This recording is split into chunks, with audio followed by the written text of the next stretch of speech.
Sarina Bowen's The Understatement of the Year is a second-chance romance about hockey players Graham and Ricker. It deals with sports injuries, broken hearts, homophobia, supportive families, and learning to love. To say this wonderful book will capture your heart is, you guessed it, The Understatement of the Year.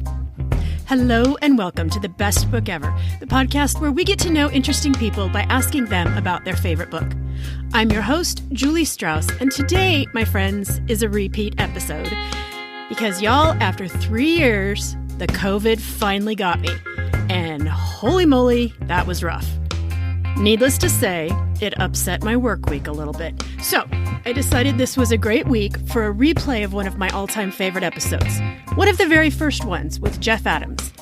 Jeff is a romance author and, along with his husband Will, the co-host of the wildly popular Big Gay Fiction podcast.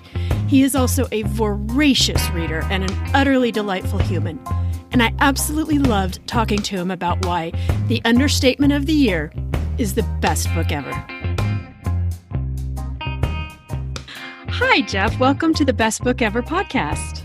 Hi, Julie. I'm so excited to be here. Well, Jeff, I have to tell you, I'm so deeply offended by the content of this book because you made me read something that goes against my morals, and that is sports. Sports, yeah. Sports are not for everybody.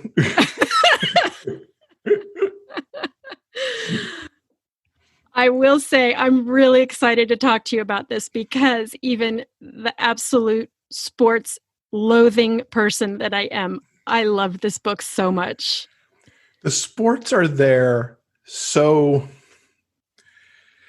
almost tangentially. I mean, there's some hockey that happens, and obviously we're dealing with hockey players, but I find the way that the sports is written, it goes by fast enough and you're not bogged down in it, so it doesn't really pull the story down. Yeah. Which is, I have to say in my own writing, because I also write hockey romances myself, really, I think this book helped me understand how to write those scenes. Because I know the sport too, so I'm not just a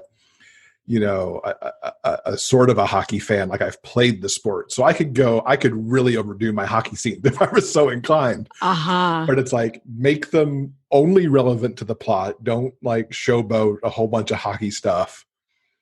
Get in, get out, tell what you need to do to move the story, like anything else. Yeah. I thought that the trick she had of starting each chapter with a hockey term and then a quick explanation of it, I thought that was so clever, because when I tell you I don't do sports, I mean, like, I hear people talk in sports terminology sometime and I literally have no idea what it means ever. So people will say, oh, that's a hat trick or something. And I just think, okay, I didn't know they wear hats in that sport, but okay, that's like, really? So her trick of starting each chapter with a defined hockey term, I assume they were all correct. I don't know. They were very much correct. And it was clever what she did too, because in some way the term actually somehow connects to what's going on in the scene too. Yes. It was all kinds of brilliant. Yeah, I loved it. I thought it was so clever. Now, are you a hockey player? I have always been a fan since I was very young. I grew up in Michigan. And so my love of hockey started young. I did not play as a kid. I actually learned how to play in my 30s. While I was living in New York, I got the bug to play the sport that I loved.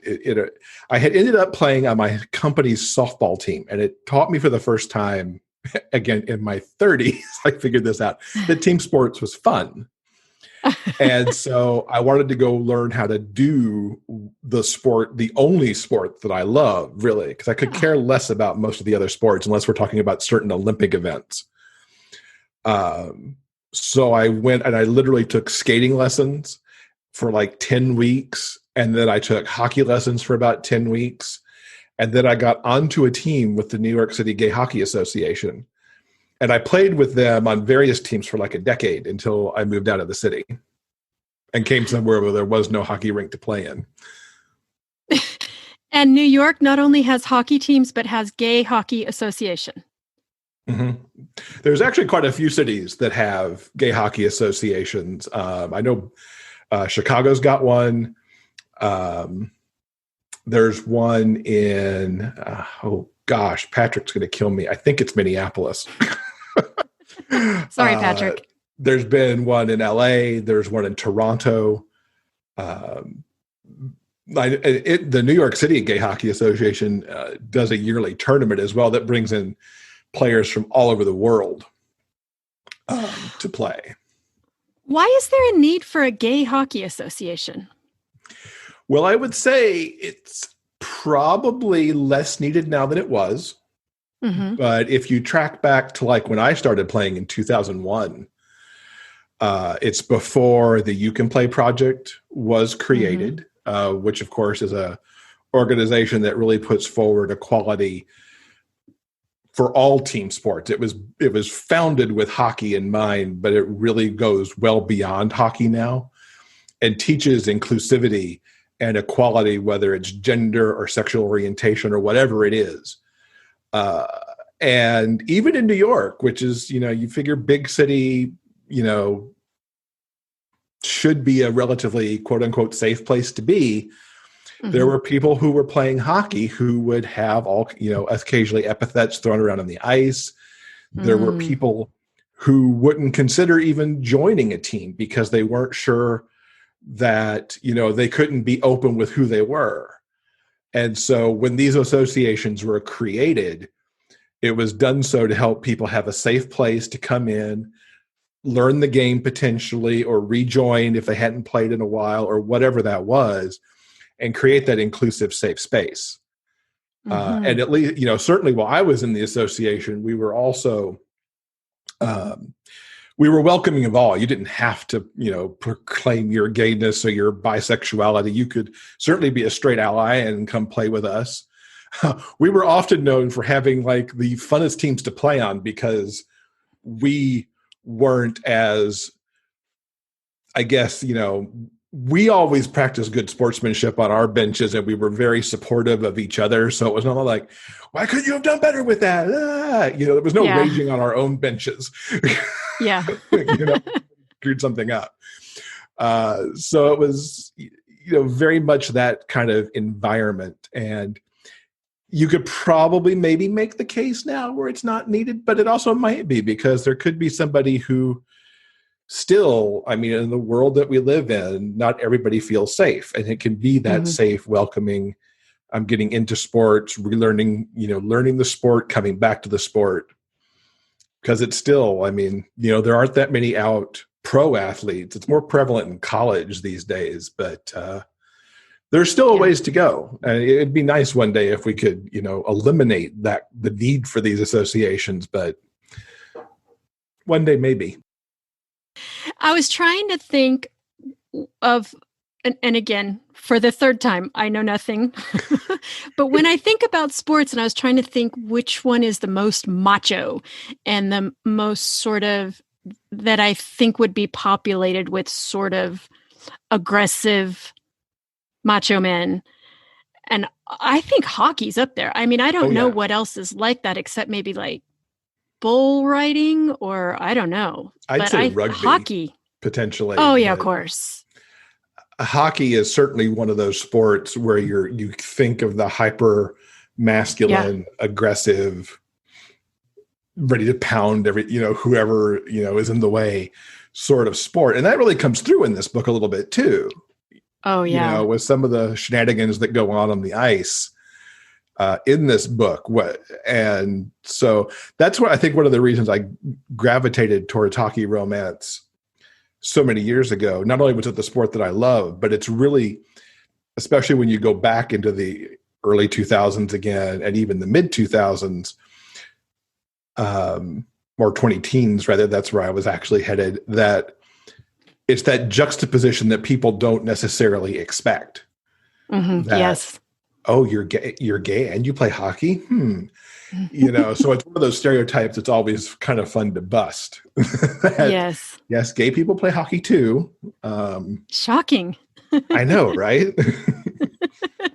So So why don't you give our listeners a quick summary of this book, the plot of this book?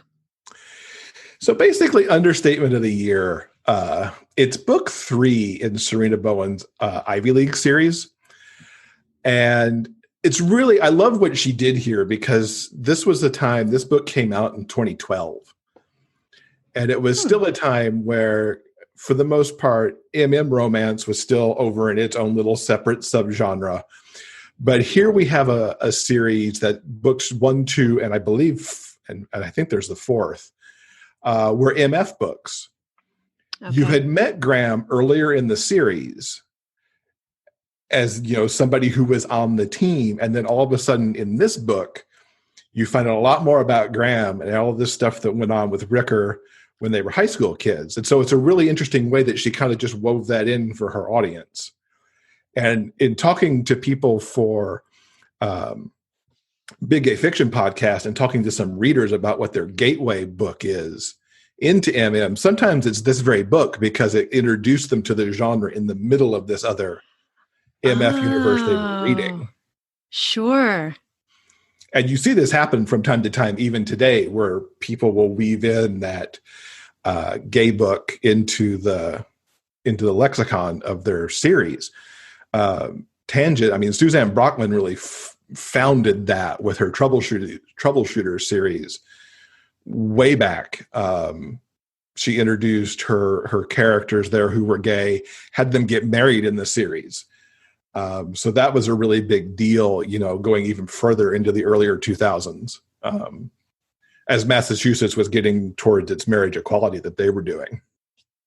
Anyway, back to this book. So you've got Ricker, who has been let go from the hockey team he was playing with because he came out. And now he ends up at Harkness College because Harkness was willing to take him in. And as soon as he walks in that locker room, he and Graham come face to face for the first time since they were in high school. They were friends. They kind of had a secret thing going on back in high school. And then one day, as they were going home, they got jumped by some homophobic assholes, if I could cuss on your podcast. Knock yourself out. And Ricker got severely hurt and Graham ran away. And Ricker ended up getting shipped off to live with his grandma, left town, and they hadn't seen each other. Since that happened, Graham wasn't really able to keep up with where Ricker went. And now they are thrown back together again on this team. Freaks Graham out, to say the least, because years later, he hasn't come to terms with that event. He hasn't come to terms with, at this point, whether it's bisexuality or gay. It's not stated right there at the beginning. And so everything then unfolds, how will their second chance turn out? Will it become a romance? Which of course it will, because it is a romance book. But they have to piece their relationship back together. And I love a second chance romance anyway. They're one of my favorite tropes to read. And the way that Sarina builds it back up as they figure out how to be friends again and rekindle that romance that they had very tentatively as Graham's still trying to come to grips with,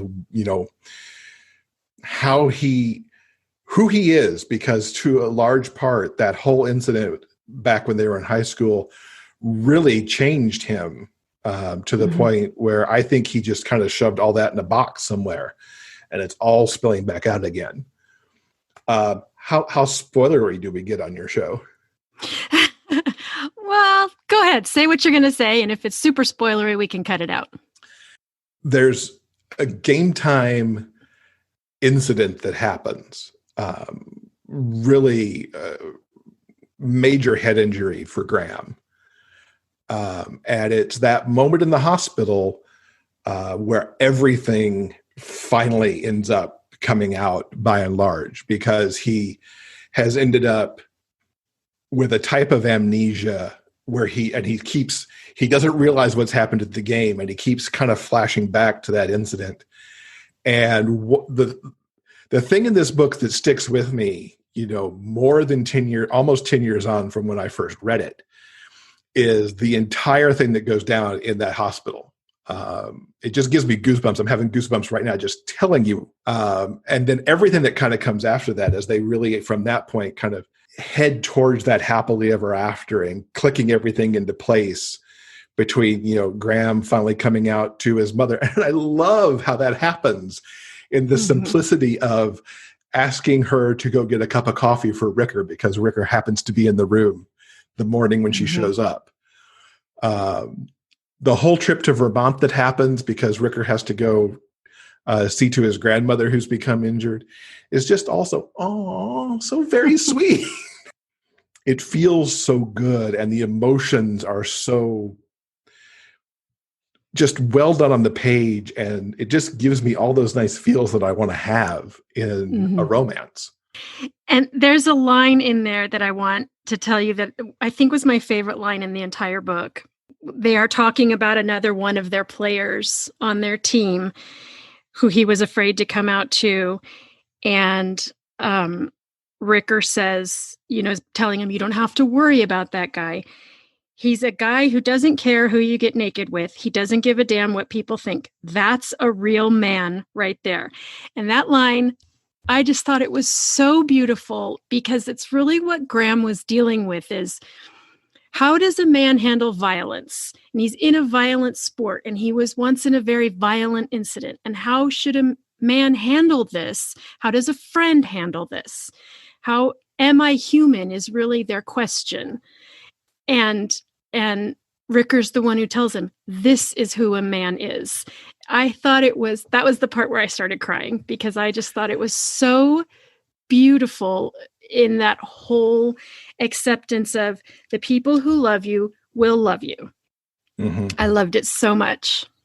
Ricker is king of the quotes in this book. Because the one that I've always really liked that happens as Graham is making his peace with everything and starting to come out is every time you move a person into the truth column, breathing gets a little easier. Yes, I underlined that one too. That is a good one. I take that and it's almost exactly, it's not exactly, it's a similar sort of thing that we saw in the Love, Simon movie when Jennifer Gardner finally tells Simon that he can breathe. It's like, there it was from Sarina like a decade earlier. Because that piece of Simon doesn't exist in the book. So that was written for the film. And it's that very same thing. Like, once you embrace yourself and you start moving those people into that column, you get to breathe a little bit more every time. It's such a compelling image. And that image of not being able to, holding your breath, literally trying to keep something closed into your chest and not letting yourself exhale all the way. And we've all been in that situation where, we ran up a flight of stairs that were too steep or whatever. And that is a terrible physical feeling. So to read it or to hear it also in Love, Simon, now you can breathe again. It really gives you a physical feeling of, that would be a terrible feeling to be holding your breath for how many years and not be able to fully exhale. I loved it so much. I had a really visceral response to that. Yeah, this whole book gave me that over and over and over again. I read the book for the most part on a trip. I was traveling. I was headed to Alabama, where I went to college and lived for like over a decade between middle school and graduating college. And I was headed there to watch hockey, actually, because the University of Alabama, I had come to discover, had a hockey team. So I was very intrigued by that. No I was kidding. headed there. Yeah, right. I was headed down to watch them play their arch football nemesis, Auburn, for a weekend tournament. And I'm reading this book on the plane, and I'm really into the book, and I don't finish it on the plane. So at the hotel, I'm reading it some more before I go to the first game. I take my iPad with me to the rink. I don't read during the game, but every intermission, I'm just like, read. And I ended up late to dinner to meet up with some friends because I had to finish the book. I was so close. There was no way I could walk away from it at that point. Do you remember the first book that you read that had a gay couple in it? I was trying to think. I can't remember it. And I read a lot, and I read really widely when I was in high school, but I don't remember gay couples in the books that I read. They're so hard to find for so long. I think I'm 99% sure that the first gay couples I read on the page were put in my hands by my husband when we started dating. Mm-hmm. So this would have So been you were an adult. Yeah. Because I spent so much time in Alabama, I don't think that I would have put my hands on those books because I didn't come out until I started dating him. Oh, okay. So, and certainly living there, I would have been very cautious what I was putting my hands on if I thought it might, lean in that direction. I can think of some movies that I saw that kind of had some tangential content in it. But some of the first books I could remember reading, the one that sticks out the most is The Front Runner from Patricia Nell Warren. Not a romance because it ends quite tragically. But it's set with an Olympic track star and his coach. Bestseller at the time, though. Groundbreaking at the time, certainly. But it also was very much in the realm of, as beautiful as the story was, that, the gay characters suffer at some point. And in this case, the lead here does get killed. Because of what comes out with the relationship that he's in. Because it wasn't really until probably the 2010, 2011 that MM romance started to become a genre of its own. Mm-hmm. And then you start to find the books similar to what we have today. The first that I read around that, one of the first I remember reading, I think it's just called St. Nachos. Which is part one of it's book one in a series that's set in this fictional California town called St. Nachos, written by Z.A. Maxfield. It's magical. This place is kind of like a healing location of a sort for just reasons. I mean, it's not a paranormal book or anything, but it's just it's a place that you can go to kind of heal your soul. Okay. And those St. Nachos books are just amazing. Well, I mean, they're more prevalent, I think, in all genres, but in particular, who I think is really killing it is traditionally published YA books. My 16-year-old daughter, I call her my book whisperer. Everything she picks out and hands to me has a gay or bisexual main character, and they're not all romances, not even close. But gosh, they're so good, and they are just, I'll tell you, these young people, they are killing it with their books.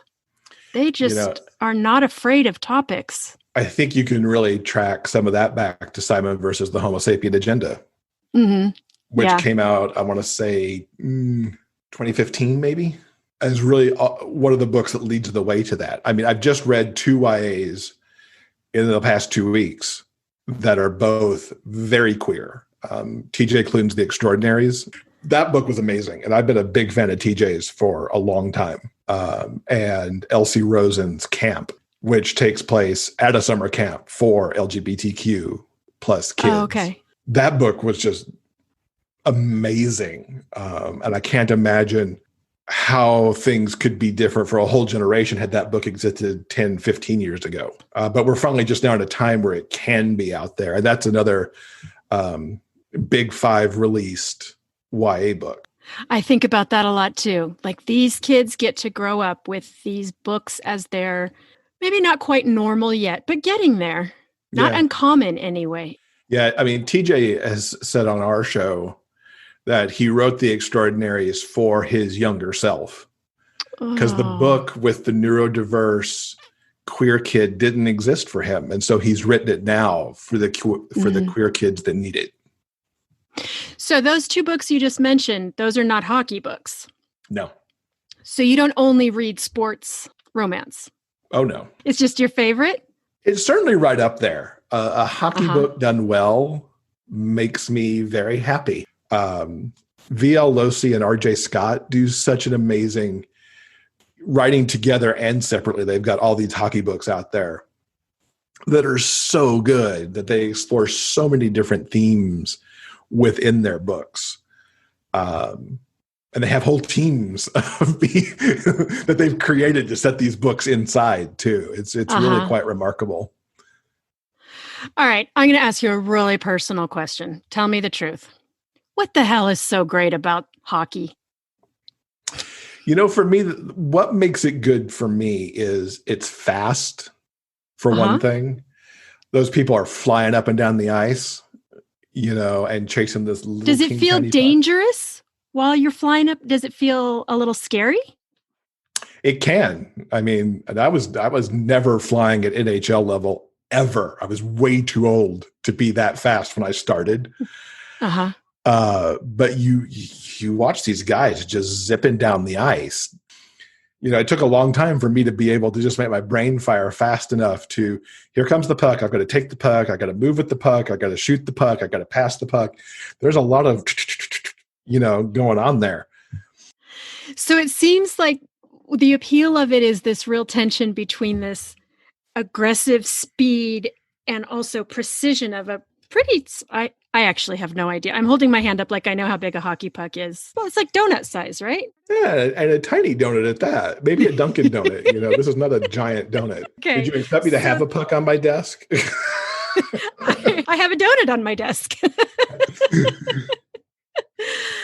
But it seems to me that the appeal of it then is really that mental precision of it and dexterity, and also just that incredible speed that seems required for it. Yeah, that's a much better summary than I did of it. Listen, for me, it's all academic because I'm not actually going to put skates on. And your perception of the game does change after you play it too, because you get more of the mechanics. Will you tell me a little bit about your podcast? You have two, right? Yes. My husband and I run two podcasts. We've got the Big Gay Fiction podcast, which is careening past 250 episodes. From July 20th, there'll be our 250th episode.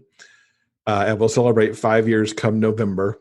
It's a podcast for readers and, for avid fans of gay romance fiction. That gay romance is our primary thing that we cover. We also talk about pop culture. So we'll talk about movies and TV that's fit under the LGBTQ umbrella. I will review YA in the show as well because I love YA. And occasionally books that might be written by gay authors. Maybe it's not a gay romance or even gay fiction, but it's written by a gay author. So we'll bring in other things that we're really excited to talk about. And then the other show that we have is the Big Gay Author podcast, which is our journey towards becoming full-time authors. So we talk about what we're doing, what our projects are, how we go about the writing, the editing. We'll have guests on who are authors talking to us about their process, or if they've written like nonfiction books. This past week we had Daniel Wilcox, who is an author of horror, but he also has a podcast for authors and just recently wrote a book about collaboration. So we had him on our show, on the author show, to talk about that. What prompted you to start the fiction podcast? Because we were talking about books all the time anyway. And we love the genre. There's a lot of romance podcasts out there, more now than there were when we started Big Gay Fiction Podcast. But the gay romance area is still underserved. It's us. There's another show, the Author Podcast, gayromance.show, who they release episodes periodically. We're out there every week talking about books, interviewing authors, and bringing that to our listeners. And hopefully, as people find out about our show and being inside the Frolic Podcast Network, hopefully other people start to find the genre. and get turned on to these really great books. If you're reading romance, there's really no reason not to read gay romance, because there's a subgenre of gay romance that's out there that fits what you're reading, because there's historicals and there's sports and there's paranormal and contemporary and, all these various, subgenres that exist in MF romance. There is a book I read last year that, again, my daughter gave me, a YA book. Have you heard of They Both Die at the End? Mm-hmm. Did you like it? Oh, I did. Yeah, totally. Oh, thank God. Oh my God. I thought it was so beautiful. And I would call it a romance, even though, it says in the title what happens at the end, but I loved it so much. And I thought it was so sweet and wonderful. But you can imagine that if you gave that to somebody who is a voracious romance reader, they'd go, well, that's not a romance, because there's no HEA. You killed both of them. I know. No, you could never call it romance. Absolutely not. But gosh, it's a romantic book. Another Adam Silvera book called History Is All You Have Left Me, I think is what it's called. That's very similar. It opens with the person who should have been the HEA person. We know that they've died. And then it's like the opposite of that. It's the one who's been left behind, who then has to go piece all of it together, kind of what happened. And you see big areas of the romance that they had in the book. Yeah. One of the big juxtapositions ever was that Adam Silvera and Becky Albertalli wrote a book together, What If It's Us? And Adam didn't get to kill anybody. Oh, poor guy. So tell me, what are you reading right now? I'm about to start Alexis Hall's boyfriend material. I love The Extraordinaries. I loved Camp. I'm super excited that Camp's going to become, I believe it's a movie, has already been announced. So that's going to be super cool. I would also say something I've read this in the last month or so, Finding Joy from Adriana Herrera. Super sweet romance. First of all, Adriana Herrera can apparently do no wrong by me. Her Dreamer series, which is 4 books, 3 of which are MM, 1 is MF. Such amazing stories of people living right now. They're dealing with issues around things like Black Lives Matter. Because she populates this world with authors of people of color, because she is an author of color. She writes, she gets these characters, she knows who they are. She writes such good love stories. I mean, all the romances in her books are just wonderful. What I really love about Finding Joy is it's set in Ethiopia. Homosexuality is illegal in Ethiopia. So they've got to be super careful with what they're doing. And it was not only is the romance good, but she's written it in a way because Adriana has been there, lived there a little bit.